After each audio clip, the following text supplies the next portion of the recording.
On the next episode of Success Decoded, it is the one and only Marisa Peer. Marisa, you have such a beautiful energy. We need to begin with that. Such a confident energy. Have you always been that confident? Oh, no, not even maybe. I think if you knew me when I was in my 20s, I was insecure, self-conscious, definitely had a massive not enoughness running through me. But confidence is something you're born with. Mm-hmm. And then 85% of us as adults don't have it. So if you haven't got it, you're in a very good group. But you can get it back. No baby's born saying, don't look at me. I shouldn't wake you up. I don't like this food. Babies are very confident. So the trick is to ask yourself, where did it go? When did it go? And how fast can I get it back? It's almost a choice to be confident. What are some of those limiting beliefs that develop when we're younger that stops us from being confident, do you think? The biggest one is always, I'm not enough, I'm not worth it. You know, when I teach my classes, I was recently working with 19,000 people, and I asked them, who here feels good enough? Just the way they are. Almost nobody raised their hand. But if I ask a class of 5-year-olds, do you think you're worthy? All the hands go up. Come back when they're 10, and half of them won't raise their hand. So it happens very quickly, this belief that I'm not enough. And it happens because we get compared. We get compared at school when we start to be streamed, or our parents say, well, your brother could read when he was 3, your sister, she never got food all over the floor. And then we go to school, more comparing, and then we have social media where you're compared constantly, and magazines and television. So the level of comparing is insidious, and it gives you a message. Oh, look at that person, taller than me, slimmer than me, had a baby, look amazing, got a better house, a better car. You know, we know that expression, comparison is a thief of joy. And we're unique, so stop comparing yourself. You know, if you compare yourself to other people, 2 things can happen. The most common is, I'm not enough, they're all better. You can also get the other one, very rare, I'm better than everybody. And each of them cause you pain. If you compare and come out better, you're going to be lonely. The fastest way to be unhappy is to believe you're better than everyone else, because the basis of our life is we like people who share our vulnerabilities. If you're better, you haven't got any. But the more common thing is, I'm not as good as, and that leads to tremendous dissatisfaction. How do you practice gratitude with something like that? Because we did briefly touch on social media, and I just feel like social media is all about comparing. No. You know, relationships. When you're single, you want to be in a relationship. When you're in a relationship, you want to have a baby. You want to buy a bigger house and then another bigger house. Like, where is the enough? You know, I was working with a little boy a couple of years ago who said his school said he was very upset because he wasn't good at sport, wasn't good at art, wasn't good at math, but he was a genius at coding and IT. And the school said, you know, he's going to be a coder, but he's very upset because he keeps comparing himself to these sporty kids and arty kids and kids who can do all these TikTok moves, and he couldn't. And I said, look, darling, I want you to imagine one thing. Imagine a world where you're good at everything. You can do your own plumbing, electrics, you're a brilliant cook, you're a tailor, and you never employ anyone in your whole life. And his mother was a designer, his father was a landscaper, so they never get employed either. Imagine that world. Wouldn't it be a horrible world? Nobody would ever earn any money. And he thought about that. I said, you know, you're here to find your gift, which is coding. You're really good at your gift, and share it with the whole world. Mm-hmm. And let your friends be good at TikTok dancing and running, and you don't have to be good at that. And it really changed. And what I loved is the school called me and said, hey, can we put that podcast in our assembly? I said, of course you can. I was quite pleased they asked, but rather sad that they didn't even know that already, that you shouldn't make people be good at everything. Because when you're good at everything, you're skilled at nothing. I mean, I have certain gifts. I'm a great therapist. I'm not an amazing gardener. I'm not a tailor. I have no idea really what cookies and stuff means. I pay someone else to do that. Mm-hmm. But when you stop comparing yourself, go, oh yes, look, that's lovely, but that's your life, it's not mine. This is my gift and this is yours. Mm-hmm. When you stop saying, oh, my kid wasn't reading at 2 and my kid was still in nappies at 2, and then you feel bad. So tell yourself, I'm unique with a unique skill set, and you can be unique with yours, and stop competing. Yeah. What are some practices that people can do to stop comparing? If they're scrolling and they see a photo of someone that you know? Well, first of all, it's not real. All that stuff you see is not real. The filters, it's not real. And secondly, people who've got everything, you know, we look at Kate Spade, who killed herself, Anthony Bourdain, and the media tells us all the time, people who have everything are no happier than you. You really have no idea what's going on in their world. Yeah. So just keep saying the magic words, I'm enough. I mean, it isn't magic. When you said it as a magical, I'm enough, I'm worthy, I'm unique, I have my own gifts. Even if you don't know what they are, keep saying it. And every time you compare, remember that someone is busy comparing themselves to you. Your problem is someone else's fantasy dream come true. No. So someone else is saying, I'd love to have your life. I love your problems. And remember that comparing makes you very unhappy. The word responsible means able to respond. And if you want to be happy, live in the moment. Remember, it's a choice.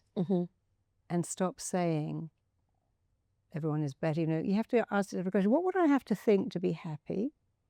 What would I have to think to be unhappy? What would I have to believe to decide I'm not enough? What would I have to believe to decide that you're more than me? And then you realize, oh, it's my thoughts. I'm thinking these thoughts. And our thoughts create our feelings.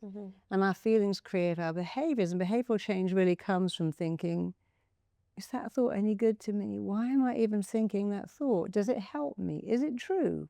Even if it's true for everyone else, does it have to be true for me? The answer is no. You mentioned briefly before that there are two extremes. One extreme is people who think that they're not enough. And then on the flip side, people who think that they're the best. And you said they're both equally dangerous. How so is that? Is that overconfidence or is it a healthy confidence? Well, if you think you're not, if you're one of the people who compares themselves and comes out worst, you're taller, richer, prettier, more accomplished, better than me, your kids are better behaved, your house is nicer.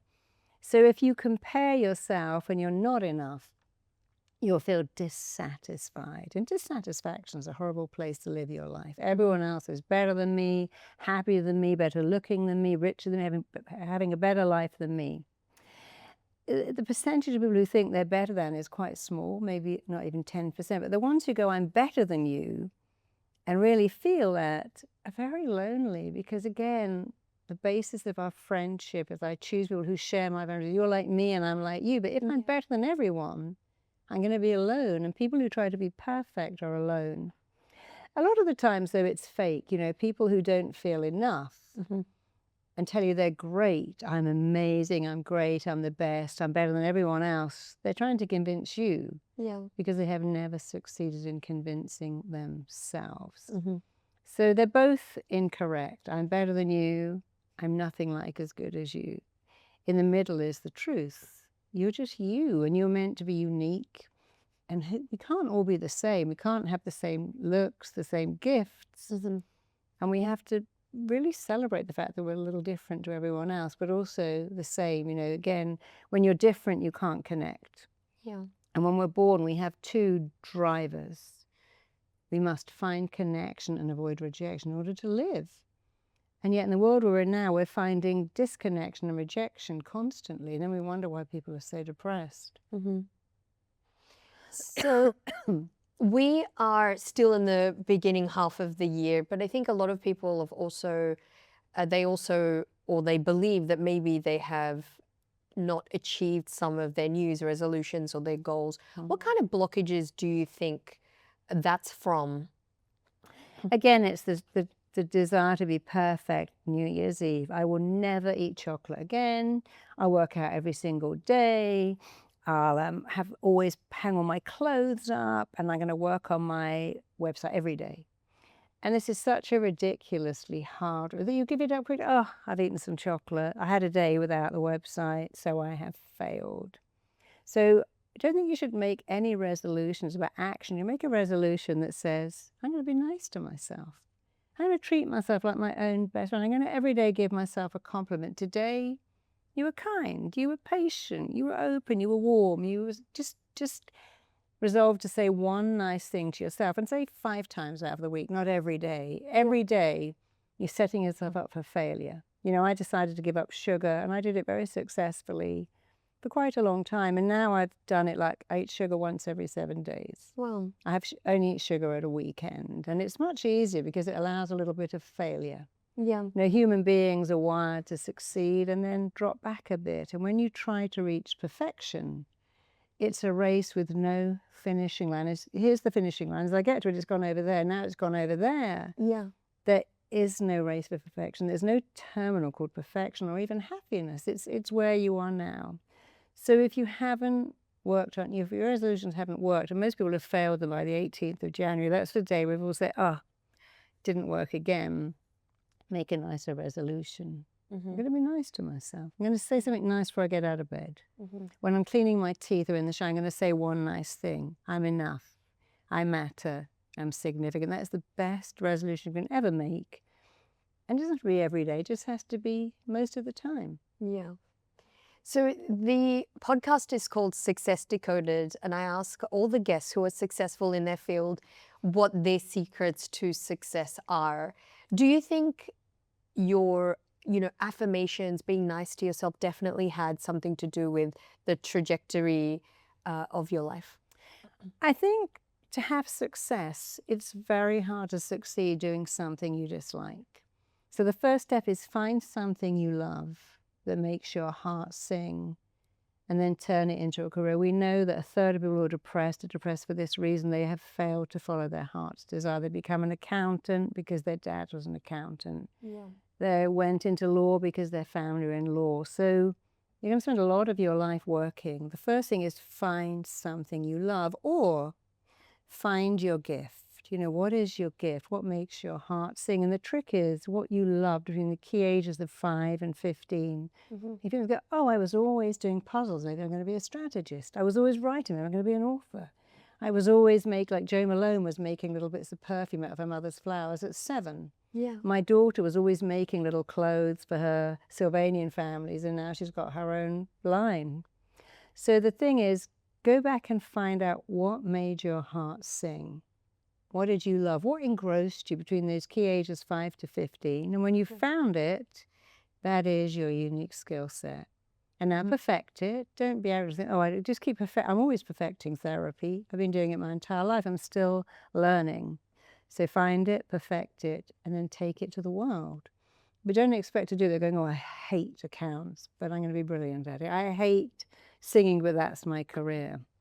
So find something you love and believe that you were given that gift. You know, Beyonce wasn't put here to be a nail technician, neither was Adele. Ed Sheeran wasn't put here to be a mechanic. If you're given a gift, you're supposed to share it. And we're so scared of saying, I'm naturally good at this. Because I believe that when you love what you do and you do what you love, you actually feel like you've never worked a day in your life. You know, I'm just writing my 8th book. Wow. I'm doing 10-hour days of writing.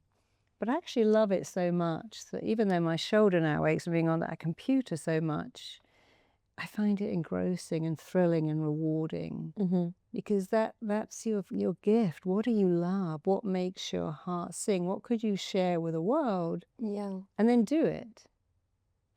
So Dubai is such a fast-paced city, and there is definitely an obsession with success here. Sure. I think a lot of people, they automatically, without knowing, put you maybe in a box when they talk to you. They ask you, what do you do? You know, where does this obsession with success come from, do you think? I think when you look at someone who has more than, you elevate them. Oh, look, you've got a nice car, you've got a nice designer outfit, you've got a nice person on your arm, you're eating in a nice restaurant, you must be someone. But real success is actually about the value you offer the world. Are you offering value? Do you have something of value? So, you know, I'm a therapist. I know that I've helped many people. I know because people write to me every day and say, hey, you changed my life. This podcast you did, this book you wrote, this thing you said made me feel better. So I know I give value. But my value is not how many homes have I got? Am I driving a Porsche? That really doesn't matter. I did have a Porsche once, but and for the first 6 months it was amazing. Then after that it had crisp packets on the floor. It just became a normal car. And then I stopped having a Porsche because I had a baby.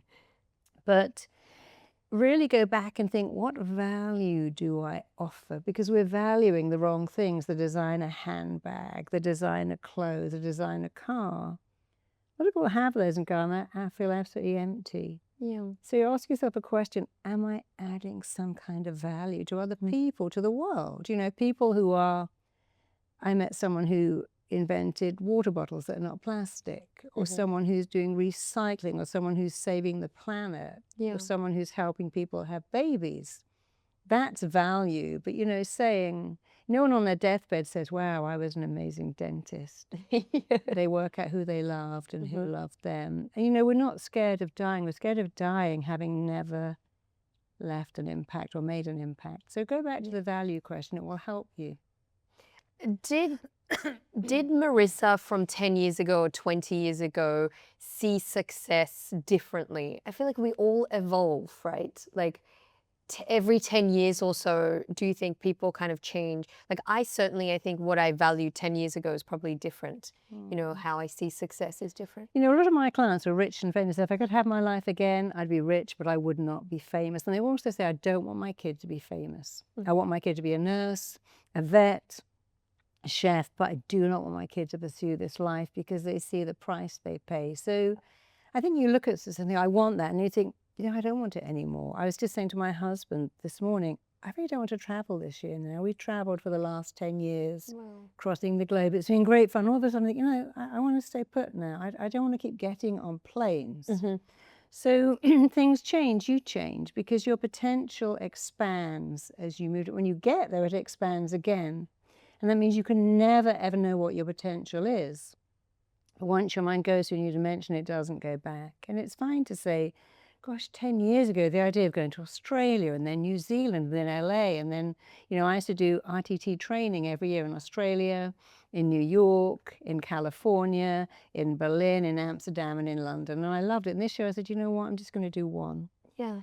I guess maybe I grew out of it, or I just wanted something different. And I think it's fine to say that I wanted it, I got it, and then it's like saying I've got this little apartment, but now it's too small. Well, it's a starter home. Now you can have another one. Yeah. So I think it's normal that your potential changes. I mean, I love working. I'm so lucky I love what I do. But it's okay to say, I don't want to do that. You know, I stopped writing.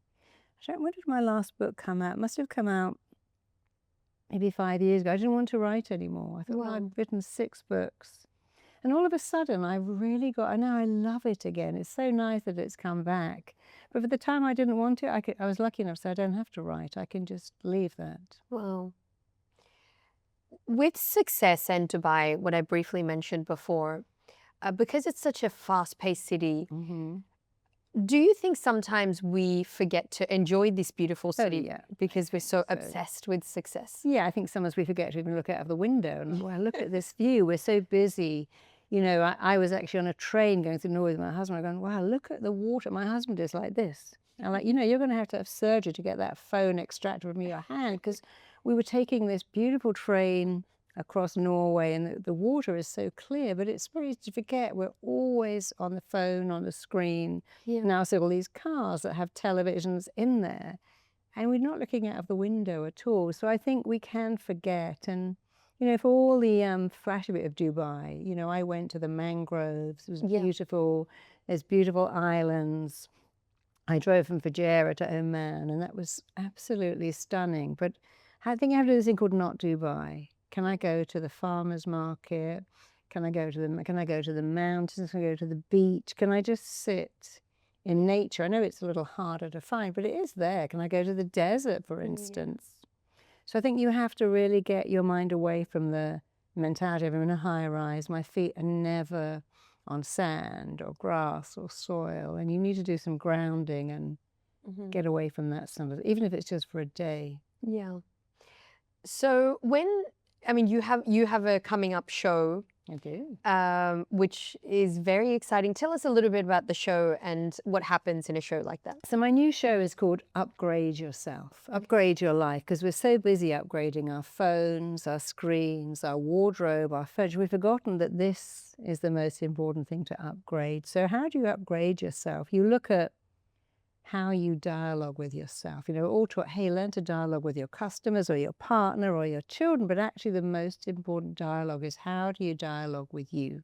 Yeah. And what could you do to improve that dialogue? So tomorrow I'm going to be showing people how to upgrade their self-dialogue. When you can upgrade what you think, what you believe and how you act, then it changes your life. And you're also busy saying, I've got to control my kids, my partner, the traffic I can't control. There's only three things you can control: your thoughts, your feelings, and your actions. But when you can do that, you see, you can't control even the weather. Yeah. You know, I went to Bahrain for New Year. It was so cold. I ended up coming back. And they had this freak weather. I couldn't control it. I went to this amazing over the sea on stilts, beautiful villa, and I couldn't go in the sea once. It was so cold.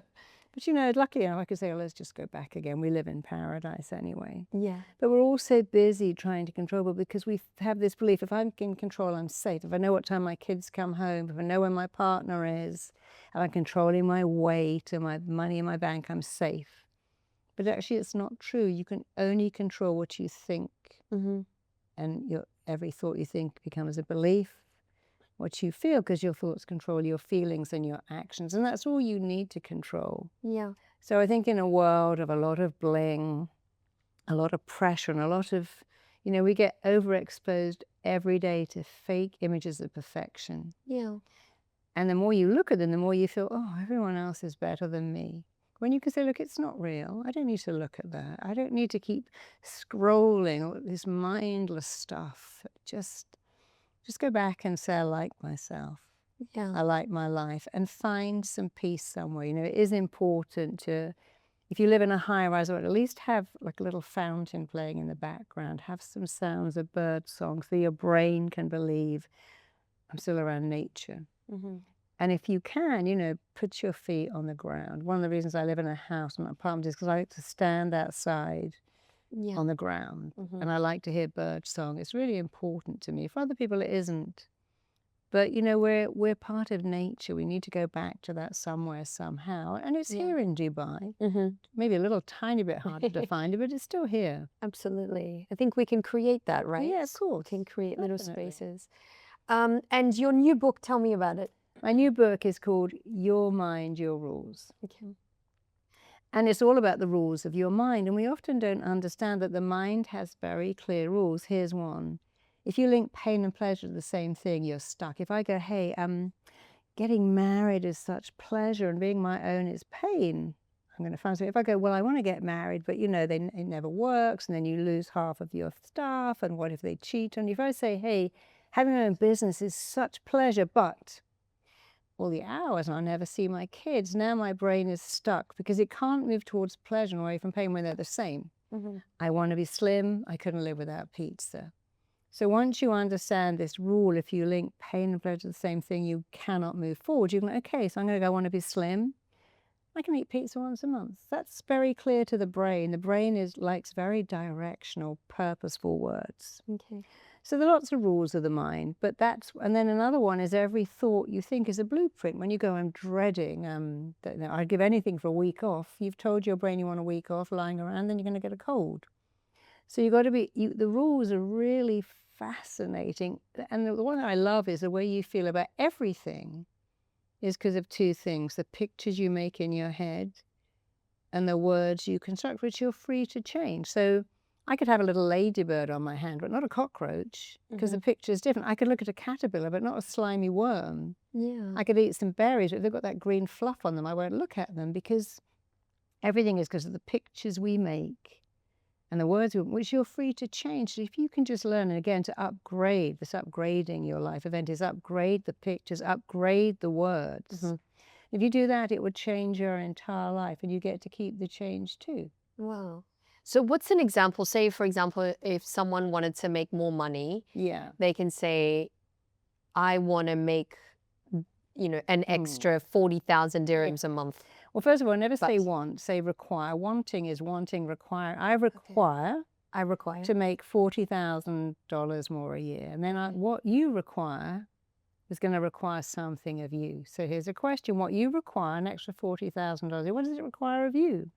And it requires either saying, well, I need a second job, or I need to leave this company. They're not going to give me another 40,000, but I can go to another company and say, hey, you know what? In this company, I created all this value and I can create more for you. But what I require is another $40,000 on my payroll, on my paycheck. So whatever you require or require something of you to earn more money, you've got to add more value. That's what add more value. Say, I've got a restaurant. How does Salt Bay charge more than McDonald's? Because he adds more value. People pay $700 for a steak, and I don't know what they pay at McDonald's, but the value is different. If I want to go to Chanel for a jacket or Primark, what's the difference is the value. My Chanel jacket will last 20 years. I feel amazing. Primark stuff is like, oh, well, maybe not so. So you got to think about what value can I offer and can I increase my value? You know, if I said to Tony Robbins, can you do some therapy? Probably say it's $1 million a session, minimum. In fact, when I met Tony years ago, I know it was $1 million then for 4 sessions a year. And that was before my daughter was born, who's 30 now. But it's all about the value you can offer and the value you hold of yourself. Who do you think you are? What value can you offer? What have you got to offer the world? So you can earn a lot more money, a huge amount more, but you have to understand there is no ceiling. The glass ceiling is in here. There is no floor, there is no limit. And people who really know that make a lot of money. And people who don't go, well, you know, I can't earn any more than that. It's a fixed amount because I've got a fixed belief. There are some people, I love this about Elizabeth Taylor, who was told very young, Elizabeth, you'll be an actress, but not a movie star. She went, really? Why don't you sit back and watch me then? Wow. I will be a movie star and I'll be the most highly paid. And for clear factor, she earned more than a man. She was the first actress to get £1 million. Wow. Back in the 60s, I believe. Amazing. Because when someone said you'll be an actress, but not a movie star, you see, she understood it's not what you tell me, it's what I tell myself. They said you can't do that. And she said, you can't tell me, but I'm going to tell you. I will be a movie star and I'll be the highest paid movie star the world has ever seen. And she believed that and she said it. When Muhammad Ali said, I am the greatest, he said it wasn't actually true. Factually, it was not true. But he said it. He stated it. He affirmed it. But he didn't just say it. He affirmed it. He embodied it. He stated it. And then it became true in his mind and in the mind of the public. So here's a concept. Think of what you want to be. State it, affirm it, embody it, be it, become it, write it everywhere. And then think, what do I have to do? And believe to earn another $40,000 a year, because there will be an answer. They'll say, oh, it's too hard, it's too difficult. You know, you can have anything. You can have it all. You can have wealth. You can have a killer body. You can have a beautiful relationship. You can be an amazing, but you have to believe you're worth it. Then you have to go, well, what does that require? Because I have it all, but it requires a lot of balancing. I mean, I travel, so you've got to be a fantastic packer. Don't bitch and run, oh God, we're flying there again. I have to say, I wanted this, I asked for this, and now I've got it. Don't moan and complain about it. You can have it all the time. Nothing has to give, but you have to be organized. You have to be efficient. You have to not complain. And you have to ask, well, what I require. What does it require of me? So when I was writing my first book, I did that. Okay, what do I require to write a book? No, a bit more. I require to write a best-selling book, and a bit more, a best-selling book that changes people's lives. So now I know what I require, and I know what it requires of me. A lot of research, tons of time on your own writing. And then when the book was written, that's the easy bit. Now comes the bit that takes even more, getting that book to sell. And when I wrote my first book, I had no idea that making a book sell took longer and was more work than actually writing the book in the first place. But I met John Gray and he told me that. And so I began to do really a lot of work on selling the book, doing book signings, doing podcasts, doing interviews with magazines I would never read.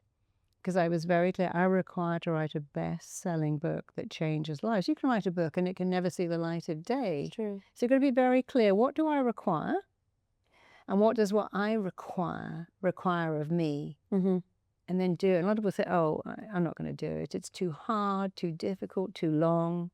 And we use the word too hard. And here's something just now said, it's unfamiliar. It's not hard. It's unfamiliar. This is another rule of the brain. The brain likes what is familiar and wants to go there while avoiding what is unfamiliar. Yeah. And so if that's a fact, here's another fact. You can make anything you like familiar. Working hard, going to the gym, putting a bit of silicone in your eyeball if you want to. But you have to decide what is familiar. You have to decide, okay, putting myself out there is familiar. Working hard is familiar. Meeting people when I want to find a partner is familiar. Being a great parent, I can make that. There's so many books and courses. But if you can't go to, the brain wants to go to what is familiar and away from what's unfamiliar. So here's a great thing to make familiar, praise. There's nothing that will raise your self-esteem like praise. And if you can say, I'm smart, I'm a nice person, I'm a good person, and I've got a gift, make that familiar. Because while you're doing it, you're making that, oh, I'm not really smart, I'm not really good at very much. But you're making that unfamiliar. So you have to choose, what are you making familiar and not familiar? The best thing you can make familiar in your entire life is to praise yourself, believe in yourself, and think of the words a great boss would say, a great investor would say, a great parent would say, and say them to yourself. This is a brilliant idea. This is amazing. People are going to love it. And if you can say it and say, you'll lean in and lift yourself up because you're hearing the words we need to hear. You know, so many people work for themselves and work alone, and they don't understand that you have a praise muscle that will wither away without what use. Yeah. We used to have a boss that said, hey, well done, you know, Maz, what I saw you do today, that was amazing. And how you spoke to that person.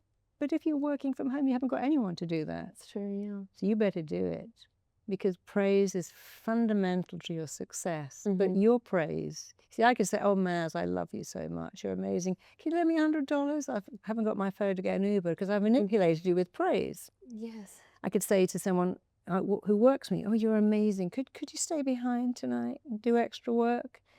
Because you see, we don't really know what that praise is. But when you say, I'm amazing, I'm smart, I matter, there is no manipulation. Your brain knows other people's praise has an agenda. Yeah. But there's no agenda for your own praise. So don't give other people the job of praising you. Do it yourself. Do it a lot. Intentional, regular praise can change your life, because self-esteem means, suppose I hold you in the highest esteem. I esteem you, but self-esteem means what I think of me. You can't grow my self-esteem, and I can't grow your self-esteem. So true. It's your job to grow it, and you can do it fantastically well by saying the things you always wanted to hear. I'm smart, I matter, I'm lovable. Whatever you want to hear, start saying it and affirming it, because your brain doesn't know. It doesn't care if what you tell it is true or false, limiting or beneficial, harmful or beneficial. It just all goes in. So you might as well tell yourself good stuff, because your brain will let it in. You made a really good point about how entrepreneurs or people who work from home, they don't really have anyone to talk to, right? Or no one to talk to, no one to shape them. So they need to do it themselves. Yeah, and that's why they often go to networking, because they need that connection. Yeah. But you know, people who are good will say, oh, this is so brilliant. This book I'm writing is amazing. This idea I have is phenomenal. This product I'm making is like fantastic. I mean, you go, oh, I don't know. Is this product good? Is this idea good? Is this book any good? The minute you say that and you make that doubt familiar, you'll stop doing it. Yeah. It's interesting what you said, because, and you gave the example of Ed Sheeran and Elizabeth Taylor, Muhammad Ali. Lady Gaga, I remember when she broke up with her boyfriend, he said to her, you'll amount to nothing. And she said, one day I'm going to be everywhere and you won't be able to avoid me. And now she literally is everywhere. Yeah, I love Lena Dunham. When someone said to her, you know, Lena, you're a bit fat to wear shorts. She goes, get used to these legs. You're going to see them everywhere. They're fat in shorts. And, you know, how dare someone tell her what she should wear? But I love that she told them, get used to these fat legs in shorts. They're going to be everywhere. I guess you have to believe it, right? Yeah, you know, well, again, here's another very thing. What do you let in? Yeah. What are you prepared to tolerate? If someone says, I don't like you, don't like your product, don't like your book, don't like your podcast, that's okay. Do you like everyone in the whole world? Do you like everyone in the Not everyone. So why would you expect everyone in the world to like you? It's true, yeah. So start with that. I don't like everyone, therefore it's crazy to want everyone to like me. I like me. And if someone says, I don't like your product, just say, that's okay. I like it. Mm-hmm. You know, we get so upset with what people think of us. Yeah. We get so worried about other people's opinions, but it doesn't matter. And so we see people like Lena Durham and Lady Gaga. You know, I remember someone said to me once, you'll do better. You could do a lot worse to get it back to me with me. So, you know, I do a lot worse and I'll get back to you. I said, what do you mean I could do a lot worse than getting back with you? I broke up with you for a reason. To say you could do a lot worse, because I'll do a lot worse and then I'll get back to you. Yeah. Because people who are happy do not let in destructive. They let in constructive, but not destructive. And that's a clue. Are you letting it in? It's someone else's opinion. It's not your opinion. People can say whatever they want. They can think what they want. They can say what they want. It doesn't mean it's real. Yeah. And if you go through life and think of all the people that praised you and all the people that criticized you, you know, oh, these people liked me, these people didn't. But the thing is, did you let it in? Did it wound you? Did it hold you back? You know, Meryl Streep said a couple of years ago, she went for an audition and the director said, Meryl, darling, let me help you out. You're not beautiful. You'll never make it. Just stop now. And she said, well, that's your opinion. In a sea of opinions, I will find a better opinion. And she did. But then Demi Moore last year said, you know, I was told I'd only be a pop when I was told I'm not enough. And she did let it in and it hurt her. Meryl didn't let it in, Demi did. And here's the thing. People don't tell you who you are. You must tell them. I'm smart. I deserve this promotion. I deserve this praise. I deserve a beautiful, loving relationship because I'm worth it. So if you let someone else tell you, you've given up your power.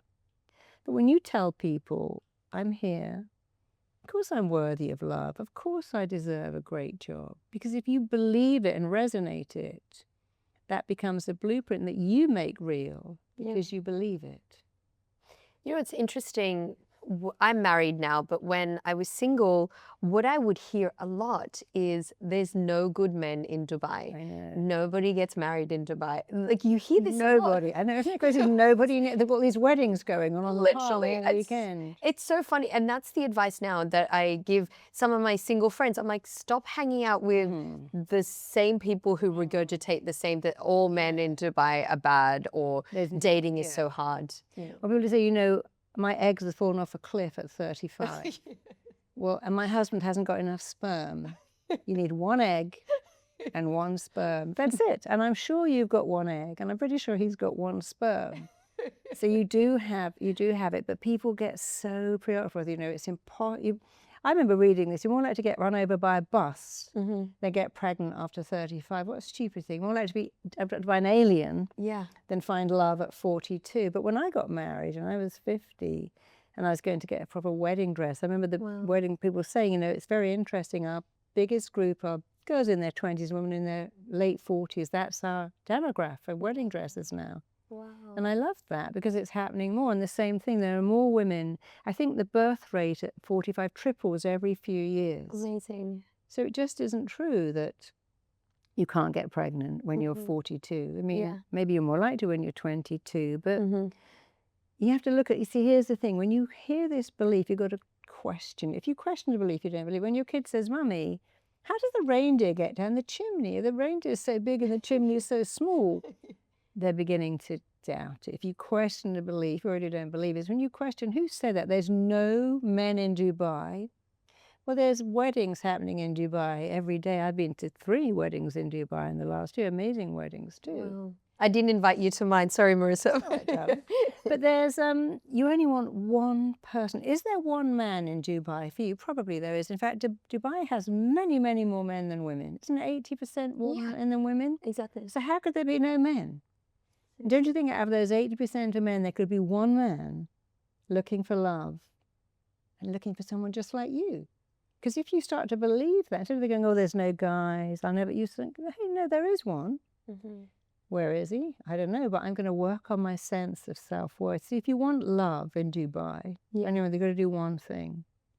And it's not lasering or Botoxing. It's believe you're worthy of love. Resonate, I am worthy of love. Because when you believe it, not only will you find love, it will find you. So if you want to find love in Dubai, sit at home and keep saying, I'm worthy of love, deserving of love. Think of the one person you want. What are their values and where are they? And then go and put yourself out there. You know, join a golf club. It's full of men, hardly any women. Go and play paddle. You know, don't go to a bar where there's 100 girls with your agenda, probably all look like you too. Yeah. And 100 guys. Go somewhere else. Go and do car maintenance classes. In fact, I remember years ago I worked with a client. I told her this and she started to go to a car wash every Saturday. Wow. Looking amazing, reading magazines. And she met this guy and he said, you know, oh, I love cars. I'm a real petrol head. Wow. And they began to date and they got married. And it wasn't even true. She didn't love cars at all. But she told him she did. And then later she said, oh, no, he thought it was quite funny that she made that up. But she was very clear. Where are nice guys on a Saturday morning? A lot of them are in the car wash. Yes. In the car detail. Maybe they're at golf. Where are they on a week? Maybe an IT class. I mean, there's some things in Dubai. I think there's something called Tech Tuesdays, full of guys. Full of guys into tech. So go and learn some IT. Yeah. And if you're a guy and you want to go to a hairdressing weekend downtown. Yeah. Go somewhere where all the women are. Yeah. But don't go, oh yeah, I'm looking for love. Where? In a yoga class. How many men are in the yoga? How many women? 32. Darling, that's not looking for love at all. Unless you want to have a girlfriend, that is not looking for love.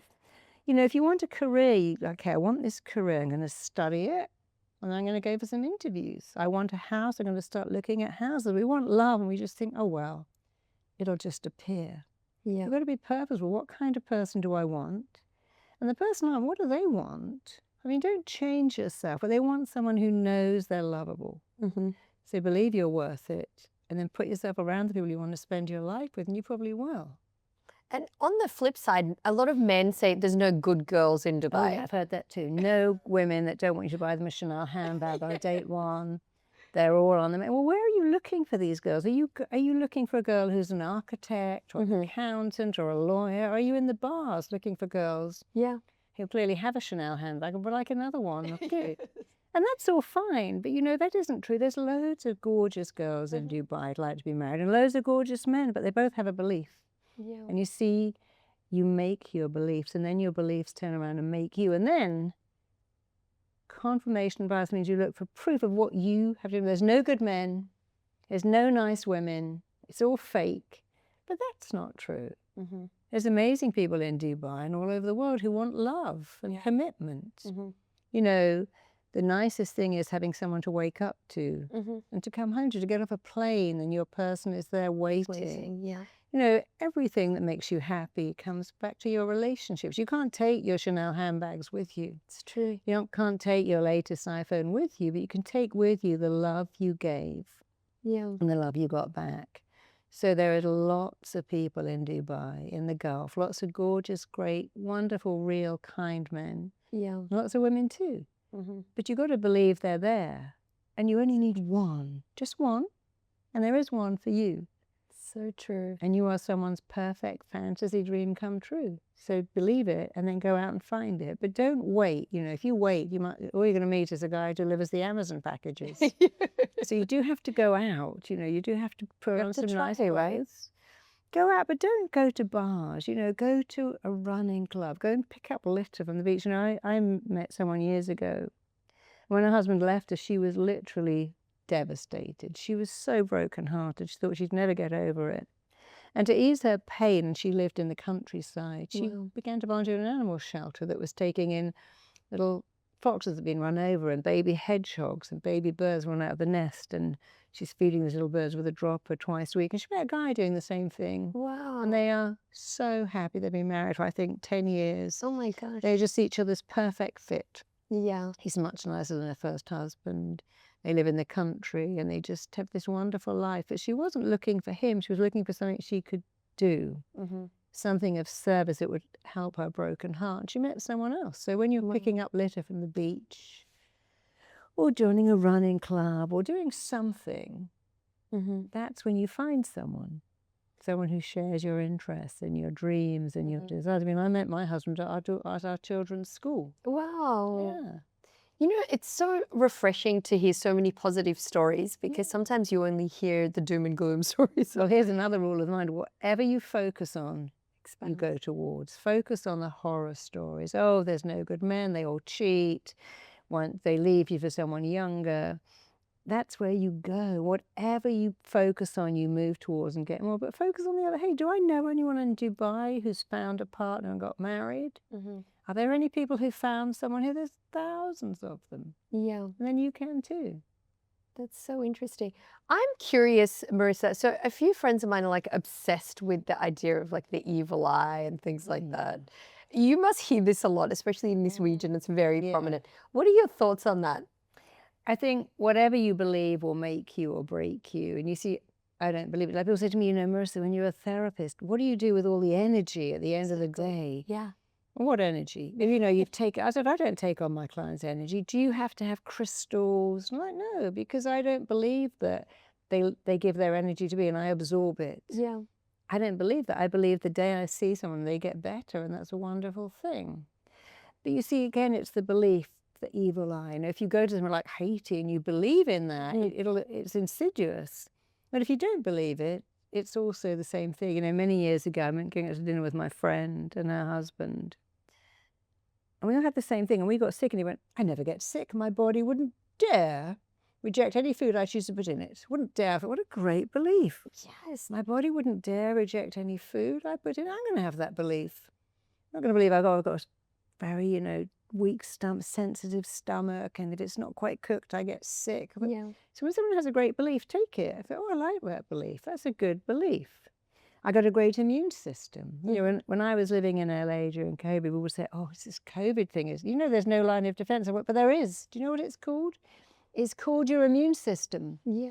And if you're happy and you work out and you get enough sleep and you eat well, you have a good immune system. And if you worry and stress, you have a weak immune system. We know the immune system responds to laughter and sleep and running and being in nature. So when people say there's no line of defense, that's not true. But when you say I get every cold going, every allergy, if I look at a cake, I gain a pound. If you say that every day, if I look at food, I gain weight, the stress of believing that makes cortisol. And guess what cortisol does? It makes you gain weight. Yeah. So you really do make your food. So if you say, I've got an amazing measure, everything just goes straight through me. I can eat anything. That works too. My parents are so overly positive. It's so funny. During COVID, I was talking to my dad and I said, Dad, I think I have this new COVID thing. And he was like, what do you mean?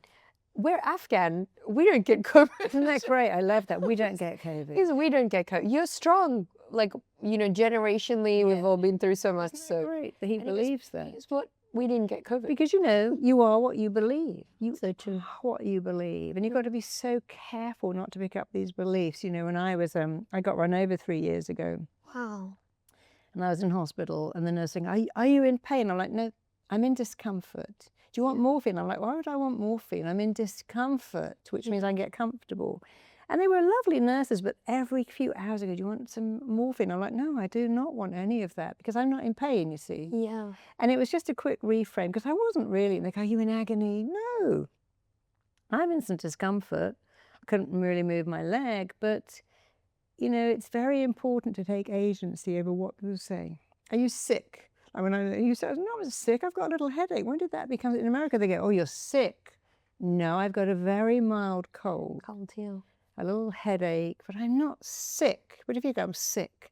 I'm sick. I've got the cold. I'm sick with a cold. It's like, this is not a sickness. Or they say, your child is so bad. I'm like, my kid is age appropriate. She's not bad. She just, when she's running on the beach, I say stop. She'll stop after the third one because she's like a little puppy. Yeah. She's not bad. She's not difficult. She's not challenging. She's not stressing out. She's just an age appropriate child. And this is what they do. They get food on the floor. They do stuff, but it's age appropriate. And if you could just reframe your words, I love this expression, words are the thread on which you string your very own reality. So imagine that thread and you could put some better words on it, then your reality is different because your words do shape your reality. And if you don't like your reality, change the words. My kid is making me go crazy. I was working with someone recently who said, my life's intolerable because my child is in my bed, my 4-year-old is in my bed and he won't sleep alone. It's intolerable. It's not really intolerable. You know, I'm sure in 12 years, he'll be in someone else's bed. He won't be in your bed when he's 16. He'll be in someone else's bed. You have something new to worry about. But right now, most kids at 4 would love to sleep in their parents' bed. So it's kind of age appropriate.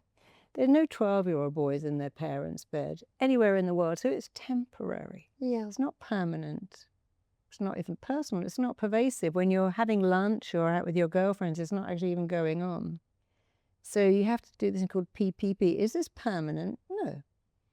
Is it personal? No, every kid's like that. And is it pervasive? Is it happening constantly? No. So if you can apply that to your problems, it does help. But the biggest thing is, how are you framing it to yourself? This is hell. This is a nightmare. This is driving me crazy. This Sheikh Mohammed Road, this Hesse Street is just hell. Yeah. It's just a road with traffic. And then if you look at people who haven't got a car, you think, well, why am I complaining? I've got a car, So true. I've got my music, I've got Air my conditioning. iPods, I've got some snacks in there. I've got everything. I've got a phone. I can ring people and say I'm delayed or late. With hands, we can have a conversation. Haven't spoken to my friend for a week. I can call her while I'm sitting in the traffic. Yeah. So you always have, if you can just reframe it, like the best one is to say, I'm nervous, I'm excited, because the brain doesn't know the difference. Yeah. I'm stressed, not ready, I'm on it, I'm prepared. But you choose. If you could look in your body and see what negative language did to you, never say a negative word again. So true. You have to learn to go, is this creating cortisol? Is this making me stressed? Is this good for me? And if the answer is no, then just think a different thought and maybe have a different action. So true. I feel like I needed this, Marisa. It was wonderful. Thank you so much. It's really great. It's been so wonderful to have you on Success Decoded. Any final messages of positivity? I do wish I'd brought you my book, Your Mind, but I'll send you a copy, a signed copy, Your Mind, Your Rules. It's out in April. And it really helps you understand that it's your mind, your rules. When you change them, you can change your life and you can have everything you want easily. Just have to know how, and it really is the how. Your mind, your rules. So good. I'm definitely going to practice that. I listen to affirmations daily anyway. Everyone always makes fun of me. I find it just helps me. It's a great way to start the affirming morning. something, and affirming is different to mumbling. I'm affirming it. It's an affirmative. So that's how I start my mornings. And at night, sometimes I listen to subliminals. That's how I go to sleep. And if the affirmations are, I'm lovable, I matter, I'm significant, Yeah. I'm a good person, they're very important, because our core needs are, I matter, I'm safe, I'm lovable, I'm significant. And, you know, when we're a kid, we need to hear that. But sometimes we don't. But when you can affirm that yourself, I'm safe to be me, I matter, I'm lovable, I'm significant, then it can make a massive difference, right? Because these are core needs that never go away. Yeah. And there's no doubt it was your parents' job to meet those needs. If you're over 20, it's not their job now, it's your job, and you can do it fantastically. Yeah, absolutely. Thank you so much, Marisa. It's been such a pleasure. You're welcome. Thank you.